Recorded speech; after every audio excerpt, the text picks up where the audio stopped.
Boa noite, meus queridos. Sejam muito bem-vindos. Que a paz do nosso Mestre Jesus possa alcançar nesse instante o lar de vocês, o coração de cada um e abrir as nossas mentes para que possamos ter um bom estudo, possamos esclarecer as nossas dúvidas. Boa noite, tudo bom? Seja bem-vindo. E que nos oriente para que a gente tenha sucesso nesse estudo de hoje. Quem vai compartilhar conosco hoje mais uma vez é a Viviane Amêndola, que já está por aqui e que eu vou fazer o convite agora.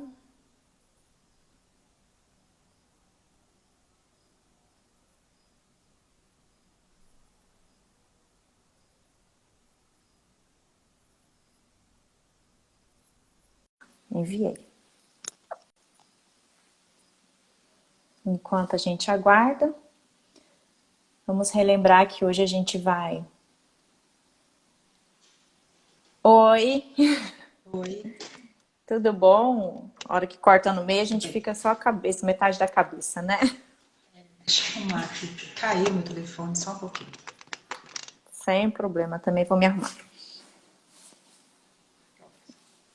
Dá pra Tudo ver? bom? Dá pra ver. Bem-vinda mais uma vez, Vi, pra gente compartilhar esse estudo.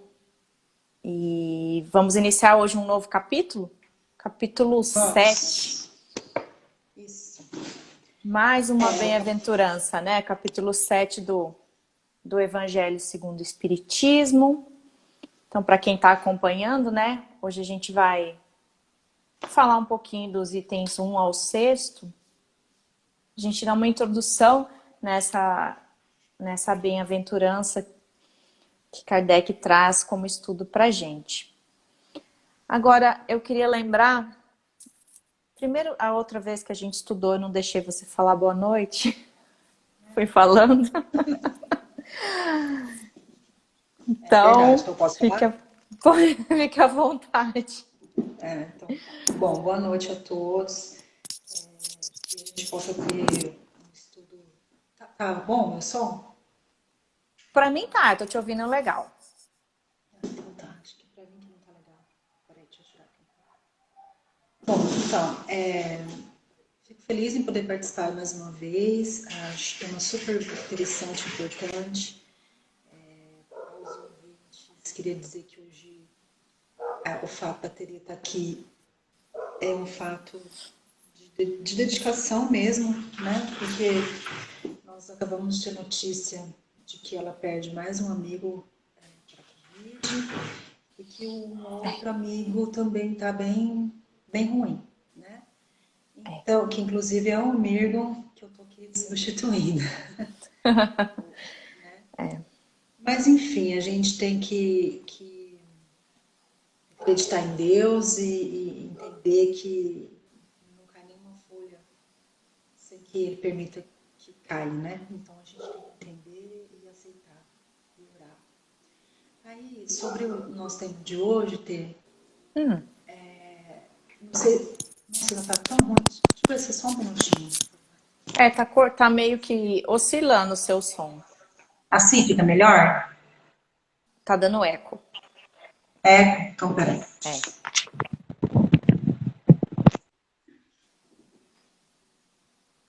Oi. Tá melhor com fone. Com fone tá melhor. Pode ir. É que com fone eu não me escuto.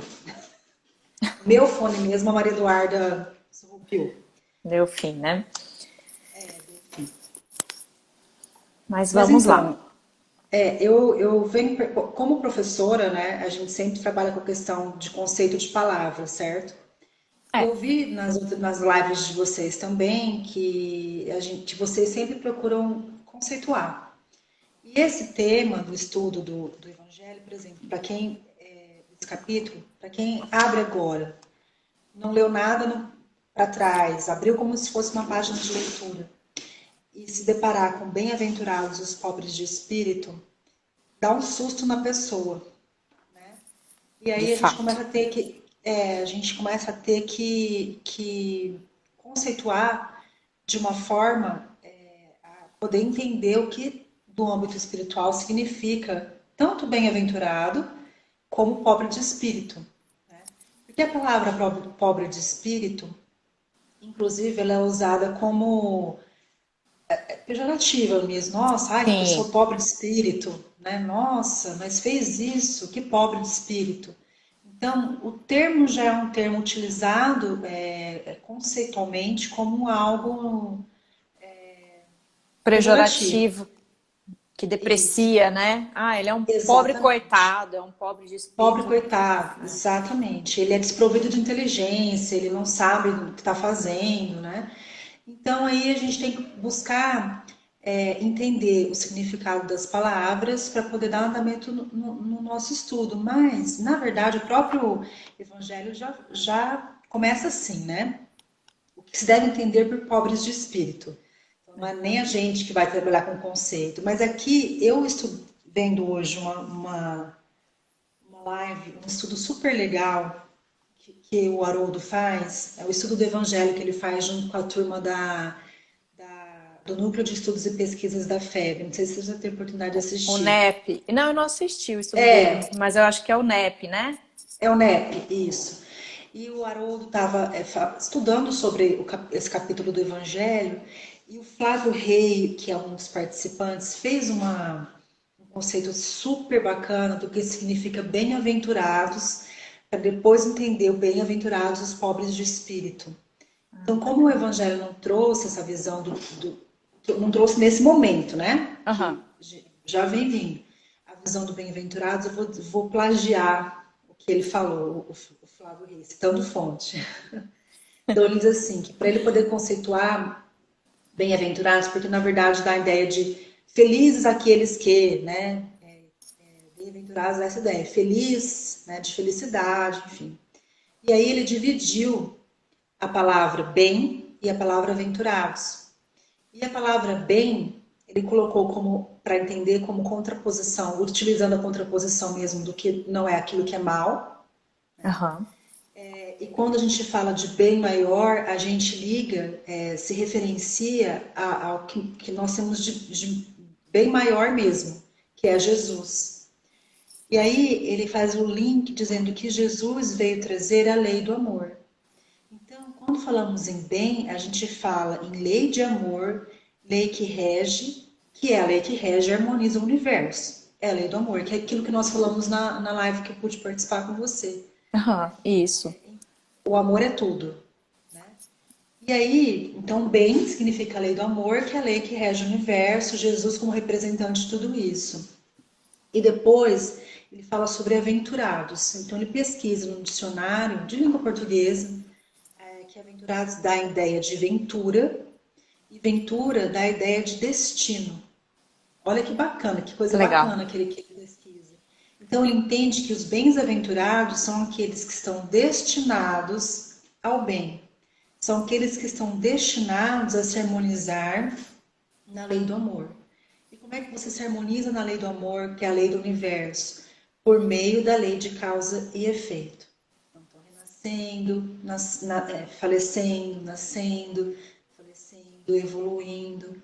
Então, ele diz assim que o bem-aventurado é uma expressão dinâmica e que não é a bem-aventurança, ela não consiste em se tornar feliz nesse momento, até porque é impossível, né? Mas quando fala de bem-aventurados, os pobres, de espírito, essa expressão, bem-aventurado significa isso, é a busca constante do bem por meio da ação e da reação, da lei de ação e reação, que você consegue trabalhar por meio das suas reencarnações e com a finalidade de felicidade, mas não é aquela felicidade material, né? Sim. É aquela felicidade do que você leva de valor, de moral. E eu acho legal o que você falou da ascensão, né? É uma que você vai conquistar.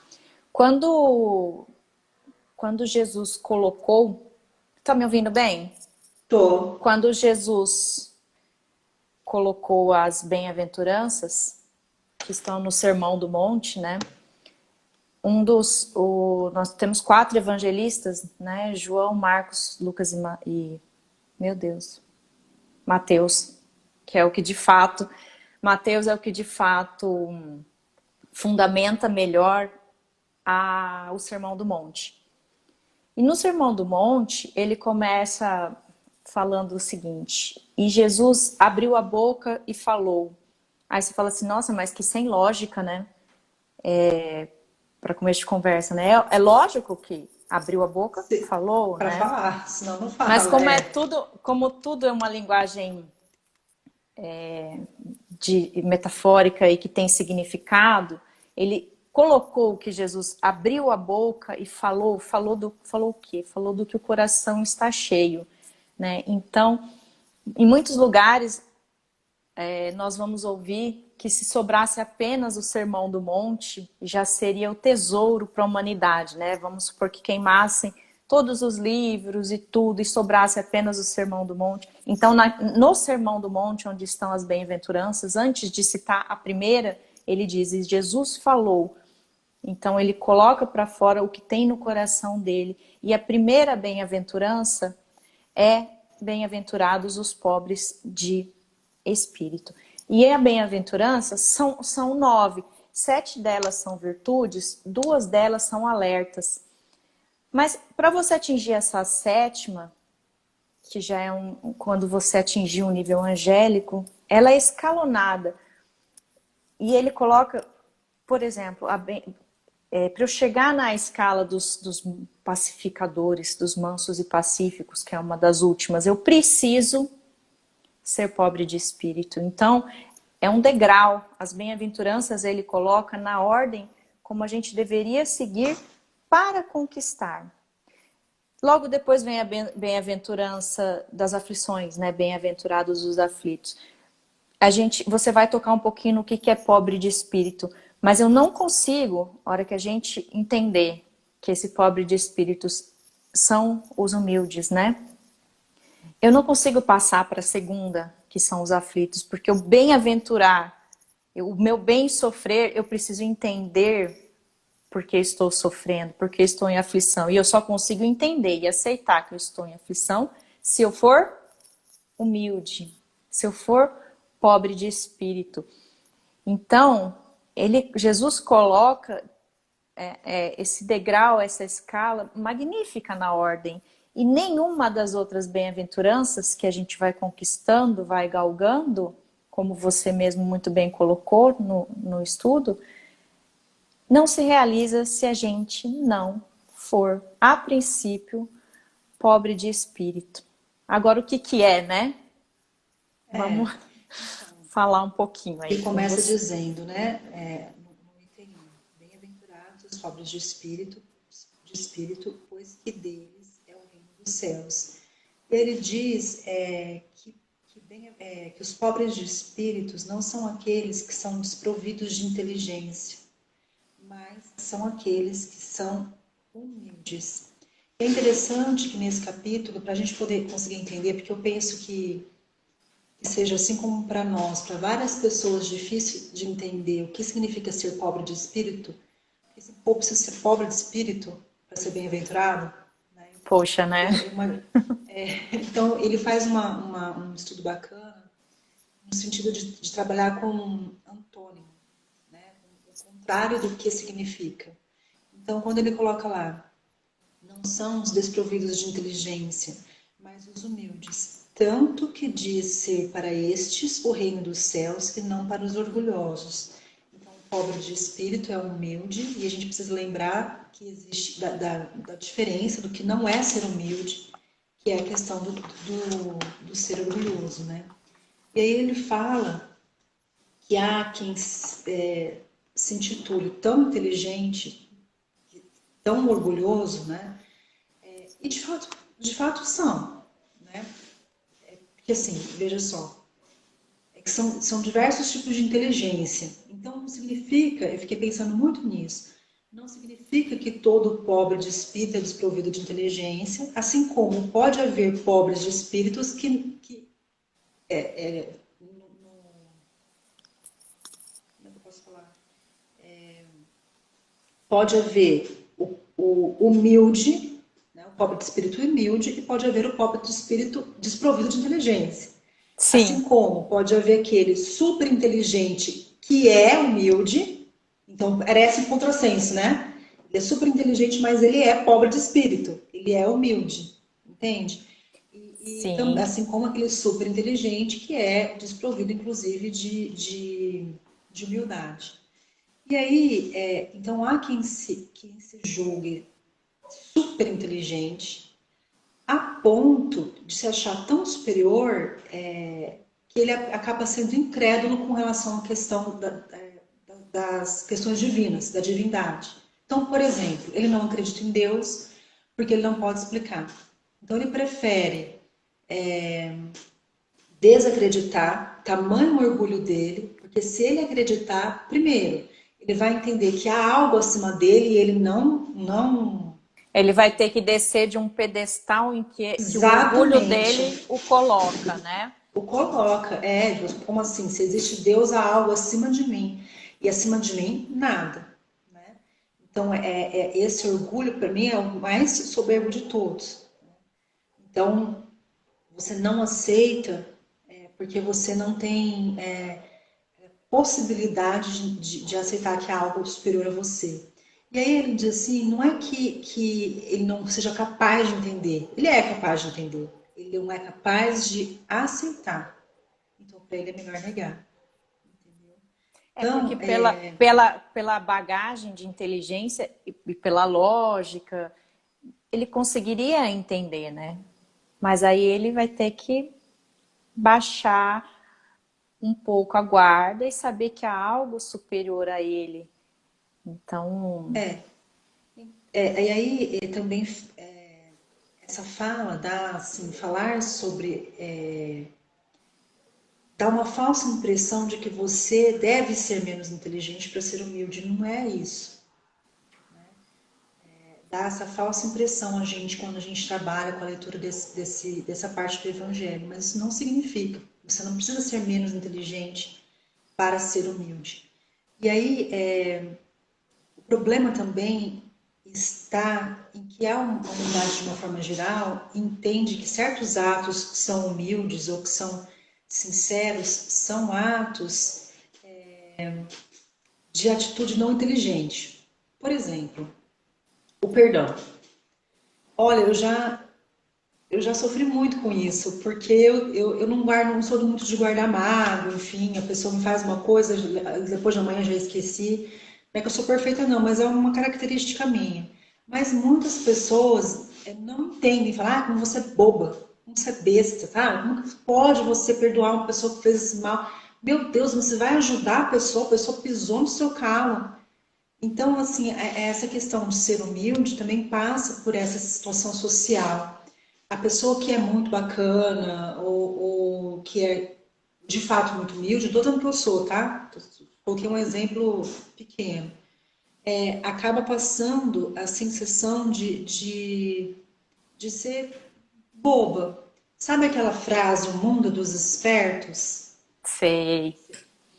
Então, Cabe muito nesse capítulo, né? Cabe exatamente. É o esse contrário do que a gente tá buscando vivenciar. Né? O mundo não é dos espertos. Né?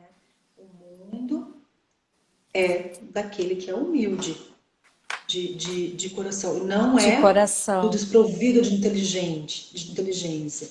É o de fato humilde, né?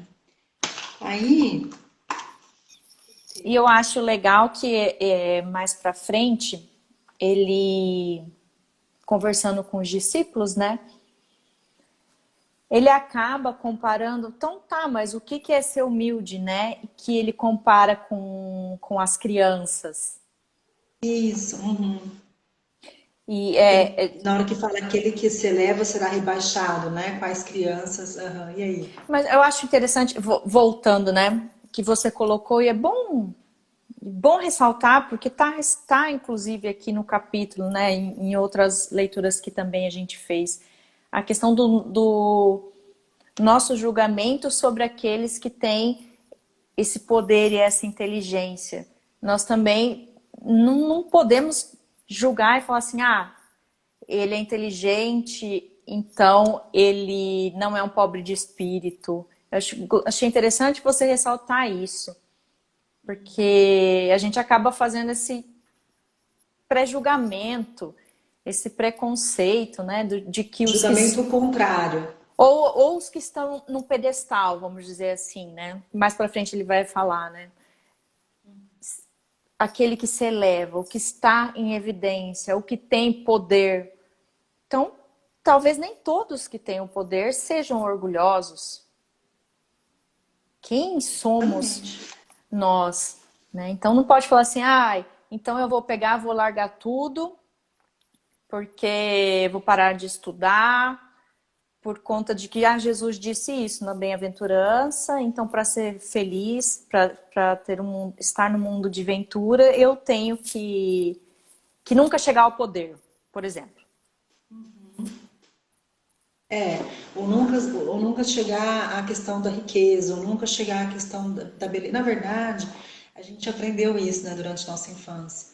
É que existem várias provas, mas que há algumas provas que são bem complicadas de a gente passar, embora não pareça. Há muitos, parece que a beleza e o poder são beleza, poder e riqueza. São dádivas, Isso. né? Mas a gente sabe que pode ser muito mais prova do que qualquer outra coisa. Então, a pessoa que tem poder não é sair daquele pedestal pura e simplesmente para você deixar de ter o poder, para tornar-se pobre de espírito. Não, não tem nada a ver com isso. Na verdade, você estar naquele pedestal que você alcançou com o seu esforço, desde que, né? Você tenha alcançado com o seu É. esforço. Você pode continuar ali, mas utilizar do seu poder para o bem. Utilizar do seu poder, ou da sua riqueza, ou da sua beleza, ou de qualquer outra situação, para fazer às outras pessoas o bem. Né? Para acolher, para Vê se ajudar. me veio um exemplo na cabeça, vê se é certo. Quem que era Nelson Mandela, que tinha poder Exatamente. e foi um extremamente humilde na sua vida, né? Então me veio ele de referência de quem que a gente, eu tô aqui pensando, né? Quem que a gente podia comparar nessa questão de poder, ter o poder É porque, e ter a Nelson humildade, e Mandela tinha. praticar a humildade, né? É porque é muito difícil, né? Nelson Mandela tinha um poder até político, né? E ele praticava Exato. humildade. E é bem difícil a gente encontrar. Em especial no momento que a gente está vivendo. Você vê aquele livro do Divaldo, que a gente está lendo sobre a questão do mundo de regeneração, fala o tempo inteiro do poder e da política, da influência que o Fala. poder e que a política têm na questão do Covid, enfim. Então, é uma prova tão difícil que a gente pode tentar buscar, fica difícil. Até porque a pessoa que de fato é humilde, ela não faz propaganda disso, É, entende? Existem casos raros, não é que Mandela ele fez a propaganda, não é isso, é que calhou dele ficar famoso, enfim. Mas normalmente as pessoas que têm poder e que são simples e que são pobres de espírito são pessoas que não divulgam as ações que fazem. isso. Você com a mão, como é que é? Você não mostra Não a sua mão saiba a esquerda. sua mãe. É isso. Entende? Então é complicado a gente encontrar exemplos sobre isso, né? E aí, quando você Por que que estava ele falando sobre. compara com as crianças, Vi? Então É, vamos então, pular para aí esse ele diz, aí, né? que eu acho Aquele que. interessante assim entender por que que Jesus fala, né? Faz essa E comparação do pobre de espírito com a criança. exatamente. E aí tem uma outra coisa. E além de fazer essa comparação, vem mais uma palavra super complicada da gente entender e buscar. Então ele diz: aquele que se eleva será rebaixado. Então, primeiro aquele impacto. Então, peraí, como assim? Eu me elevei, eu consegui chegar nesse patamar, eu vou ser rebaixado? Então a gente não pode levar nós não podemos levar as palavras no pé da No pé da letra, né? A gente letra. precisa interpretar nas entrelinhas. E aí vou ler para a gente poder entender aqui. Por essa ocasião, os discípulos se aproximaram de Jesus e lhe perguntaram: quem é o maior no reino dos céus? Jesus, chamando a si o menino, o colocou no meio deles e respondeu: digo-vos em verdade que, se não vos converterdes e tornardes quais crianças, não estareis no reino dos céus. Aquele, portanto, que se humilhar e se tornar pequeno como esta criança, será o maior no reino dos céus. E aquele que recebe em meu nome a uma criança, tal como acabo de dizer, é a mim mesmo que recebe. Olha, aqui tem uma outra palavra que faz com que a gente pare para poder pensar, né?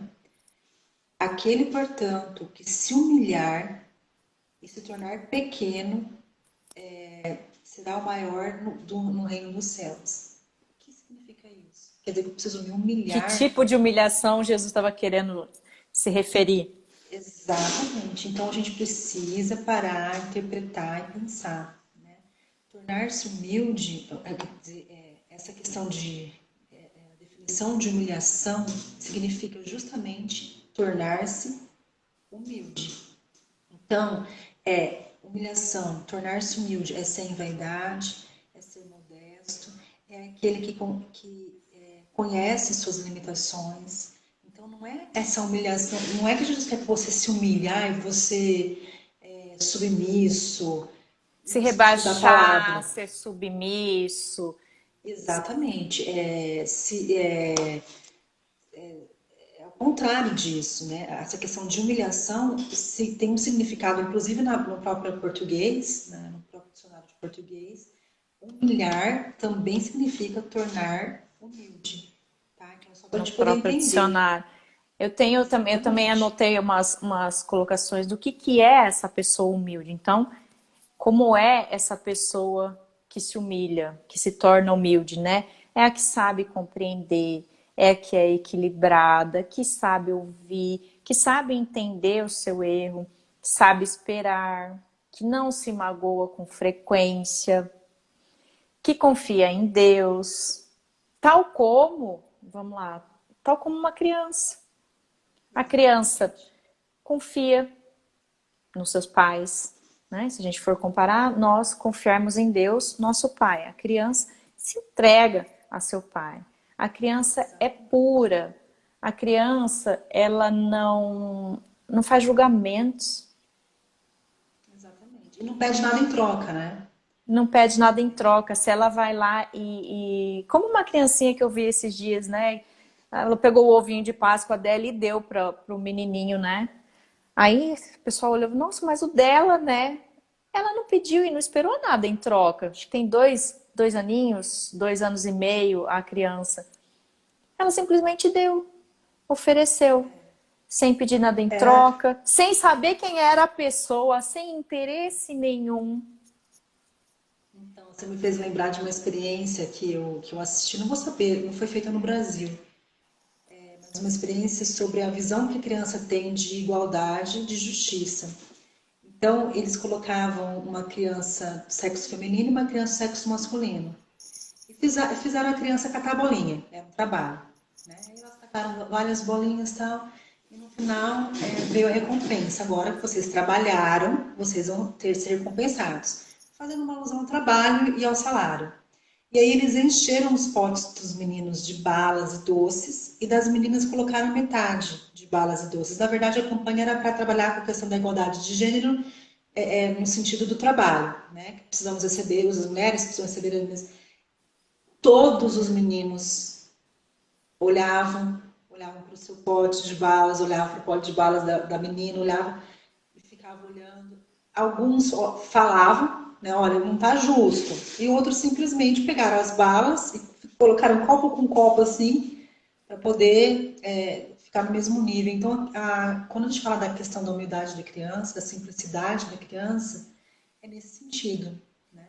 Não que todas as crianças sejam iguais, a gente nasce desprovido do bem e do mal, mas Com o decorrer do tempo, há a questão do livre-arbítrio, a gente sabe que o nosso espírito vem carregando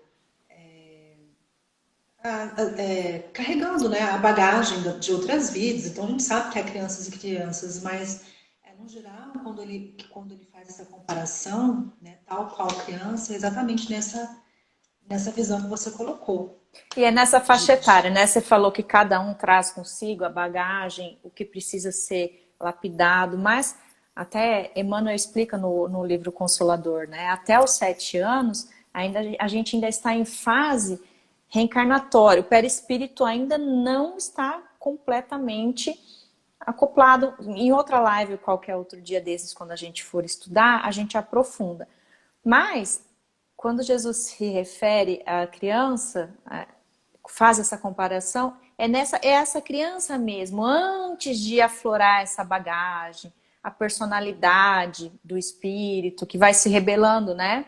Vai se revelando. Isso. Tanto que lá para os 14, 15 anos é aquela fase onde aflora toda a personalidade do ser. Mas essa criança eu não sei se você lembra, né? Toda vez que uma criança vai servir, quando estávamos nós, as primas todas juntas, né? Vai servir refrigerante, colocava um copinho do lado do outro. Ah, não, tem que ser a quantidade igual. Né? Igual, é o senso de justiça, né? Que a criança carrega. Né? Então, aí, ó, você já falou o senso de justiça, então o pobre de espírito não julga, tem o senso de justiça, sabe esperar. Algumas crianças não, mas a maioria fala assim, olha, então no Natal a gente vai te dar isso, isso, aquilo, de presente, né? O Papai Noel vai trazer. Tá bom, né? O Papai Noel só vem lá mesmo, então eu vou acreditar, confiar e esperar o Papai Noel. Esperar, Então eu acredito também que quando ele fala de entrará no reino dos céus aqueles que se comportam tais quais crianças, eu acredito que seja nessa visão, né, do espírito de uma criança. Criança, como você disse, pequena, antes dessa... de aflorar a personalidade, de aflorar a personalidade espiritual, né, de cada ser. Exatamente. Aí, a gente pula aqui pro item 4, quando ele fala, então, a mãe dos filhos de Zebedeu. Então, vamos colocar assim, quem que era a mãe dos filhos de Zebedeu, né? Zebedeu era pai do apóstolo Tiago e do apóstolo João. Então, a mulher de Zebedeu, Salomé. Então, só para a gente colocar nome aqui nos bois, como diz Sumatogrossense. Vamos colocar nome nos bois. Então, filhos de Zebedeu são os apóstolos Tiago e Mateus e João. Então, Jesus, logo após o seu início, né, de caminhada, após os 30 anos, ele sai entre o povoado para, também falando aqui, sumotogrossensemente falando, ele sai para rebanhar os seus discípulos, os 12, né? E 2 deles são os irmãos Tiago e João. Só que, como toda mãe, né, a gente se preocupa muito com os filhos.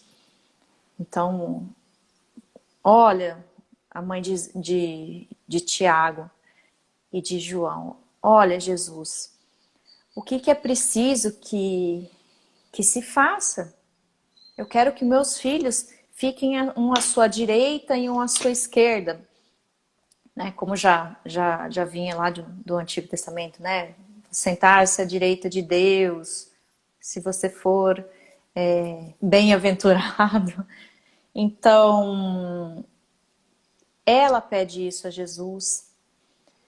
No dia seguinte também, que Jesus os convida para ser um dos 12 apóstolos, também Zebedeu vai à casa de Simão, onde estava Jesus, para fazer o mesmo pedido.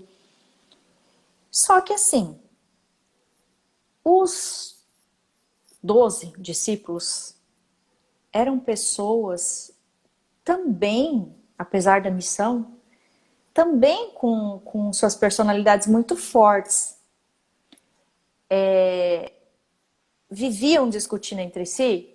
Não, eu sou o mais caridoso. Não, eu sou o que sabe mais dos impostos. Então deixa que eu recolho. Eles viviam medindo forças para poder se sobressair entre os 12 apóstolos, né? Então eles também eram seres competitivos. Então Jesus, de longe, olhava tudo isso, né? Já sabia do comportamento dessas pessoas que ele escolheu para ser seus apóstolos.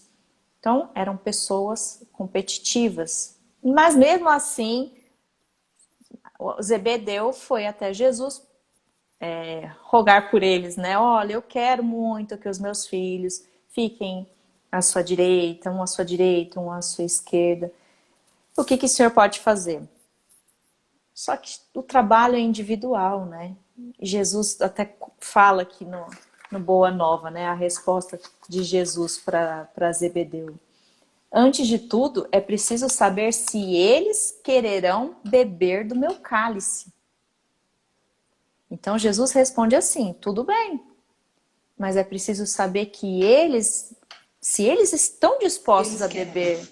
Porque aí Jesus continua o diálogo, é bem longo e bonito.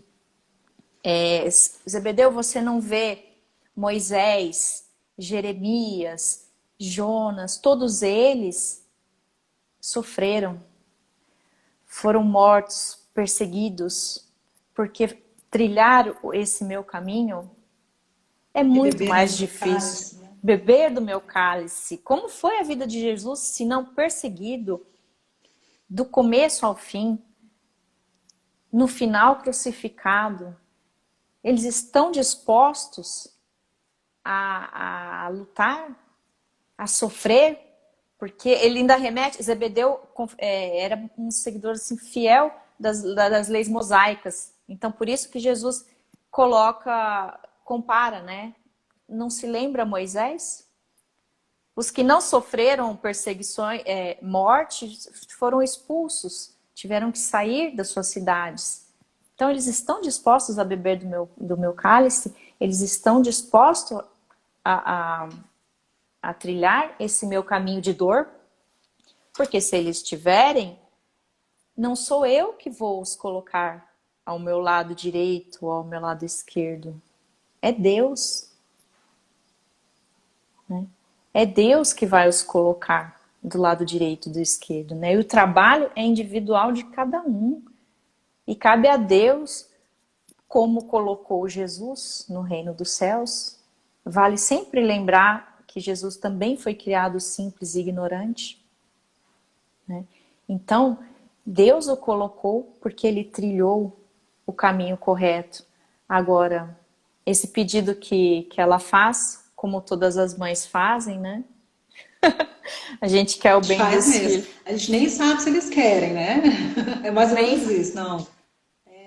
Leva meu filho para almoçar e aí tem verdura, tem legumes, né? Nem quer, queria Eles só um vêm. batata frita, né?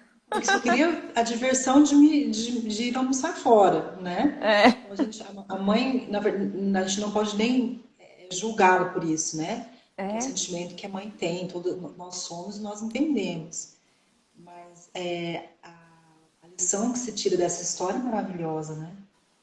E aí, quando você fala sobre essa questão de Jesus ser simples e deles também quererem, mais do que isso, se Deus acha que sim, também é uma questão de merecimento, não é? é. Não é só Deus, não, eu quero, não.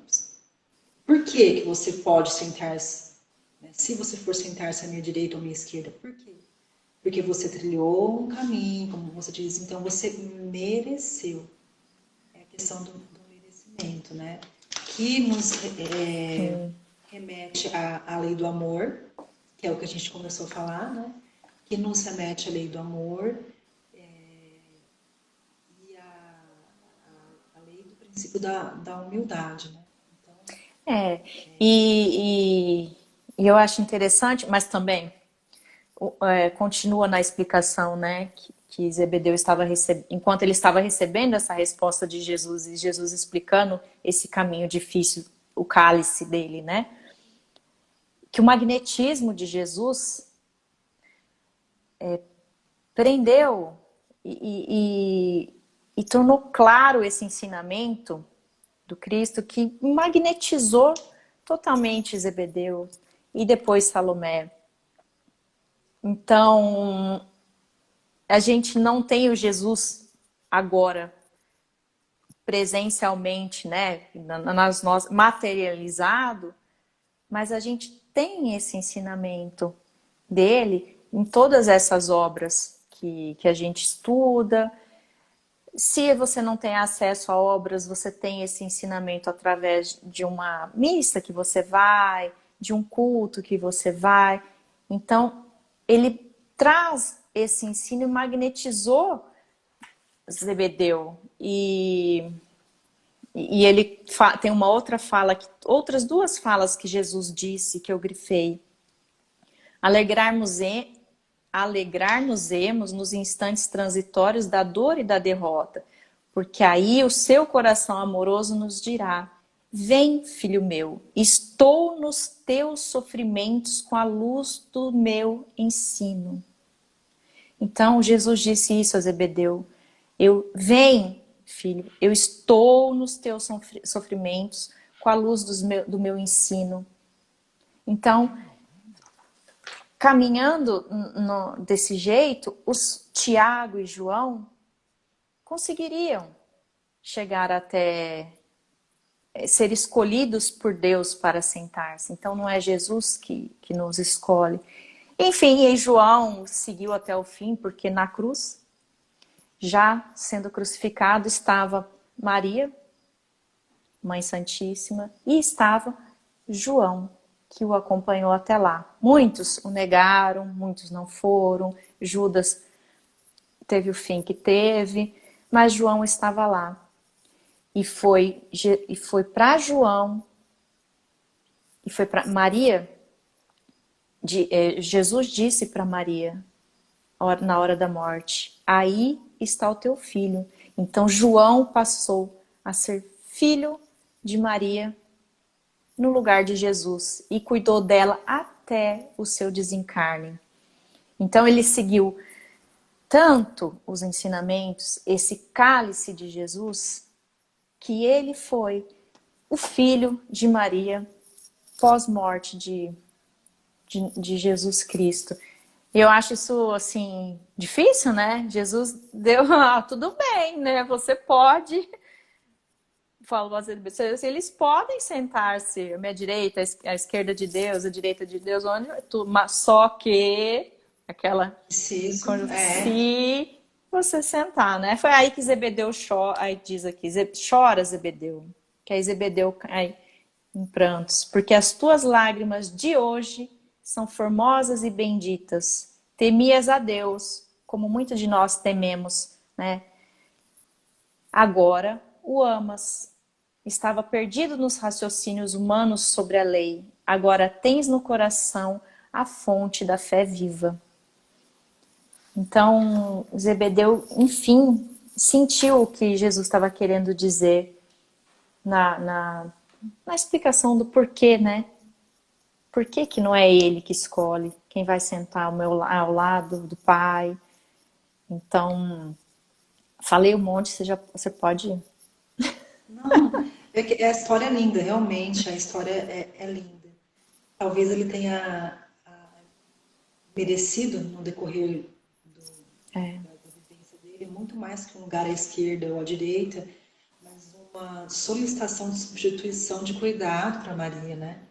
Então, talvez essa figura tenha representado muito mais do que simplesmente como a mãe queria sentar-se ao lado.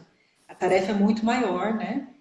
Cuidar da mãe de Jesus, imagina, né? Então a história é muito linda, eu fiquei emocionada. Às vezes a gente pede como mãe, não recebe na hora que quer, mas a orientação vem de outra forma e no final as coisas funcionam, né? As coisas dão certo. E aí ele diz aqui, né? Assim não deve ser entre vós, ao contrário. Aí é o que você Aquele que quiser tornar-se o maior, seja vosso servo. Aquele que quiser tornar-se maior, seja vosso servo. E como a gente estava falando sobre as questões do antônimo, para poder ficar bem claro o significado do pobre de espírito, o significado de humilhar-se, ele diz: e aquele que quiser ser o primeiro entre vós, seja vosso escravo. Então, para se tornar maior, você precisa servir. Para se tornar o primeiro, não fala escravo, entre aspas, né? Você precisa servir. Seria mesmo. Ser um servo como Maria, né? Quando recebeu Jesus, eis a serva do Cristo, né? Então essa palavra é linda de se utilizar. É que a gente sempre puxa para o pejorativo, né? Por conta de serviçal, da Isso. escravidão. É a mesma Mas coisa do humilde, do humilhado, né? A gente puxa para o lado negativo por uma questão de social mesmo, né? Do que a palavra representa na sociedade. Então acaba que a gente sempre puxa para o lado negativo. E aí ele fala, finaliza tão bonito em Mateus, né? Do mesmo modo que o Filho do Homem não veio para ser servido, mas para servir e dar a vida pela redenção de muitos. Não vim para ser servido, vim para servir. E a gente podia utilizar isso, né, para a gente, mas numa maneira, pelo menos no meu caso, num aspecto muito pequeno, né? A gente fica esperando ser servido às vezes, e a gente veio ao contrário disso, a gente veio para servir, para servir. E a questão do poder, que a gente estava comentando agora há pouco, né? Muitas pessoas se perdem quando recebem poder, seja ele qual for, né? Um cargo de poder, as pessoas se perdem. E elas, às vezes, são pessoas que passaram uma juventude ou uma infância servindo, uma juventude ou uma infância dolorida, difícil, e não conseguem lidar com o poder. Então, o poder, a gente fala que o poder sobe na mente, né? Sobe na cabeça. Ah, subiu o poder na cabeça, é isso mesmo. Então, a pessoa se acha tão poderosa que quer que as pessoas a sirvam. Né? Então, você faz isso, você faz aquilo, e eu estou aqui a partir deste momento para ser servido. Por isso que a gente tem que perceber e notar o tamanho da responsabilidade de quem tem poder, da prova, na verdade, né? É uma grande prova. Né? e que Bom, aí. é bem Ah, efêmero, né? É tudo tão passageiro, é que para nós aqui, enquanto encarnados, parece que o tempo é longo, o sofrimento dói, mas a gente tem que, como nos outros capítulos a gente vem falando, né? Olhar a imortalidade da alma, como Jesus está e como Jesus está falando, servir e dar lugar, né? Acho interessante quando ele coloca aqui no item 5 que você comentou, né? Não fique, não chegue numa bodas e fique nas primeiras cadeiras, para que não tenhas que ser retirado de lá se alguém com mais acho que você. envergadura chegar e você ter que voltar. Coloque-se na última e sirva, que você será chamado para essas primeiras cadeiras. E isso E é aí você bonito. pode até se vangloriar. Ele fala, né? Dai o vosso lugar aí. Como é que, peraí, deixa eu ver. Quando fordes convidados para bodas, não tomeis o primeiro lugar, para que não suceda que, havendo entre os convidados uma pessoa mais considerada do que vós, aquele que vos haja convidado venha dizer-vos, dai o vosso lugar a este. E vos vejais constrangidos a ocupar, cheios de vergonha, o último lugar. Então, quando fordes convidados, e de colocar-vos em último lugar, a fim de que, quando aquele que vos convidou chegar, vos diga, meu amigo, venha mais para cima. Isso, então, será para vós um motivo de glória, diante de todos que estiverem convosco à mesa. Porquanto todo aquele que se eleva será rebaixado, todo aquele que se abaixa será elevado. Aí, essa passagem, mesma coisa, a questão da interpretação social, né? A gente precisa interpretar de uma outra forma. Não significa que você vai chegar num lugar propositadamente, sentar abaixo de quem você sabe que poderia estar acima, para que você seja então chamado a, e com isso você possa se glorificar, e não é nada disso. Aí já veio O o ensinamento orgulho, né? já vem o Já veio a orgulho e o capa do ensinamento. ego falando, já vem a capa Exato. do ego. É outro tipo de ensinamento, ao contrário disso, eu estou te ensinando que onde quer que você esteja, se você se colocar como servidor, se você se colocar como humilde, sem orgulho, né? A possibilidade de você passar a ser depois grande é muito maior. Aí já liga Isso pode com aquela acontecer. outra parábola, né? Com aquele outro pedacinho que fala, né? Jesus explicando a Zebedeu sobre os filhos Tiago e João. Se eles não tivessem, se Jesus tivesse aceitado a proposta, colocados à sua direita ou esquerda, à esquerda, direita e esquerda de Deus, ao lado de Jesus, sem um mérito nenhum, ele voltaria lá para a primeira fileira. Agora João serviu, Tiago também, mas no final Jesus na cruz puxou-o para a primeira fileira, para as primeiras cadeiras, a ponto de, como nós falamos, de ser o guardião, ser o filho de Maria em seu lugar, até a sua morte. Então, é um ensinamento de Jesus que liga no outro, né? É o ensinamento que ele dá em Mateus e que já liga com Lucas, que é essa questão do lugar, de ficar por último e ir servindo até que você seja chamado. Então, Jesus costura tão bem, né? É, Não sei porquê, muito né? bem. Mas ele costura tão bem Porque os será, ensinamentos, né? A gente chega lá daqui né? centelhões de reencarnações. Né? Aí, e essas duas histórias, entrando no item 6, né, elas decorrem da máxima do princípio da humildade, que Jesus não cessa de apresentar como condição essencial da felicidade prometida aos eleitos do Senhor. Então, a gente volta mais uma vez naquele conceito de felicidade. Não é essa felicidade momentânea. Eu estou dizendo da felicidade que Jesus prometeu como condição essencial de vida. Não é uma felicidade material, uma felicidade espiritual. E ela decorre do princípio da humildade. Então, a gente pode, de repente, fazer uma conclusão, se a gente for trabalhar com lógica, de que aquele que não é humilde não será feliz.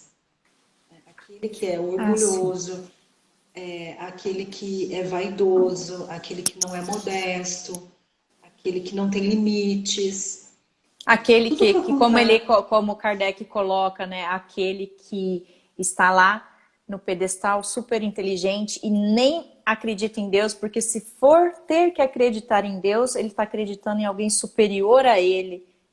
E Nossa, ninguém pode ser superior a ele. E esse não será feliz, né? não tem como.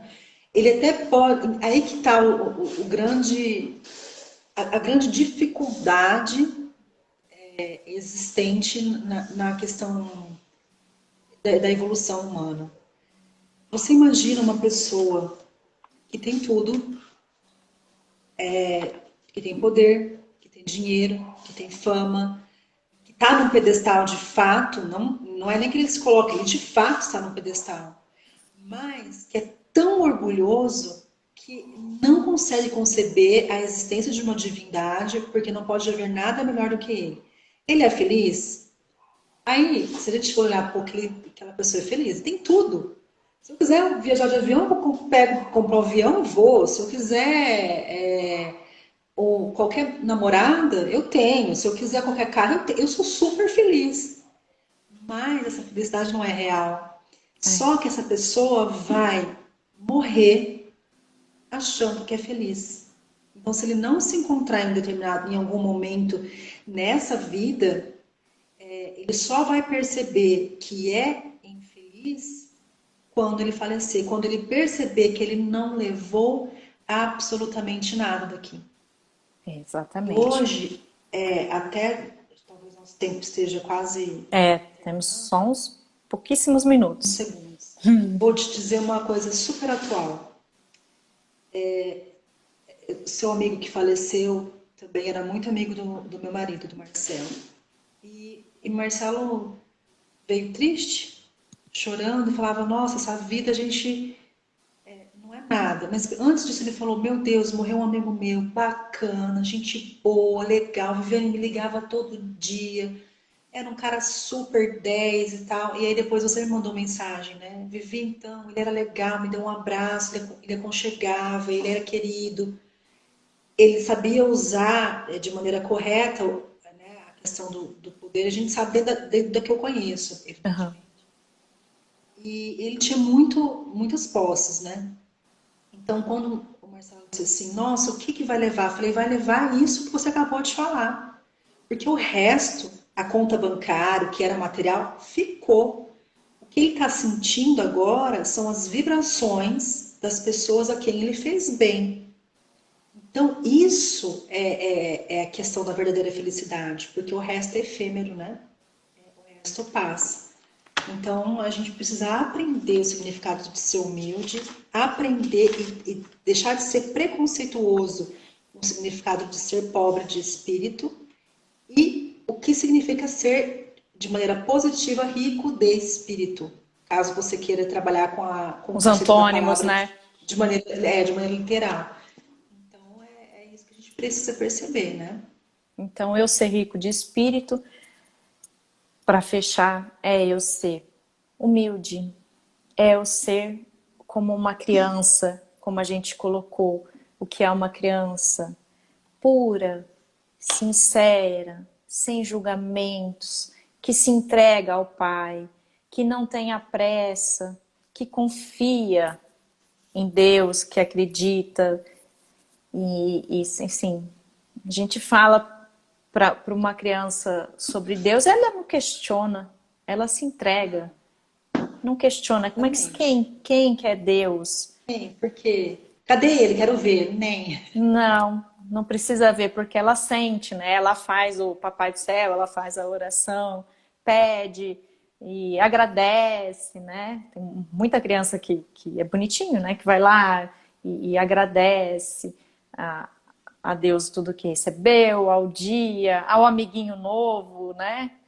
Então, que fique isso na nossa cabeça, né? E a mensagem de hoje, bonito como você falou sobre esse amigo que acabou de ir embora, né?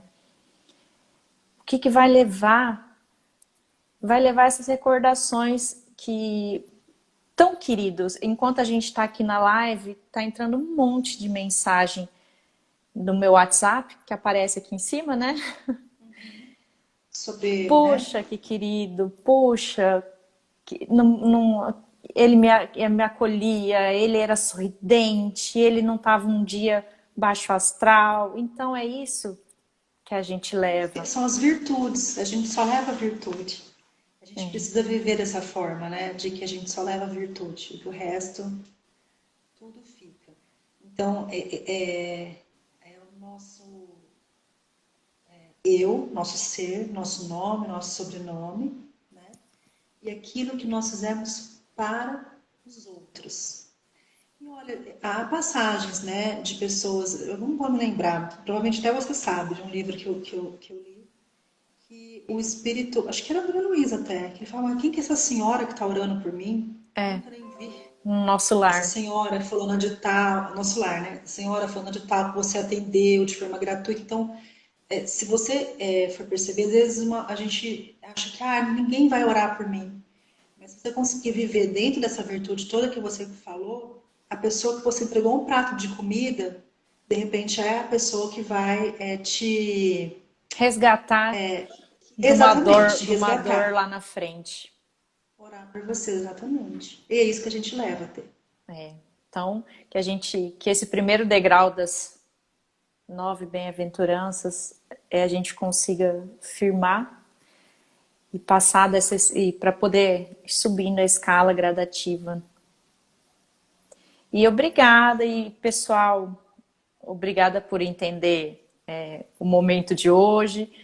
essa live um pouco diferente, que Mais emotiva, mas foi ótimo. mais emotiva por conta do momento que nós estamos passando, mais difícil, às vezes, um pouco de concentrar.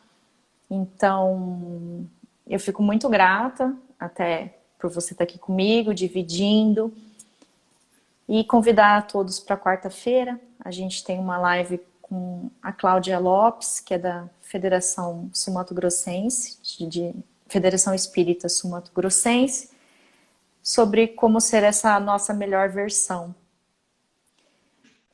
fundamentado na doutrina espírita. Então, a gente convida todos e espera todos na quarta-feira. E você na semana que vem, Né? às 19. Tá bom, tá jóia, então. Um beijo a todos, tá? Muito obrigada. Beijo, obrigada. Beijo. Obrigada Tchau, pelo tchau. convite. Tchau.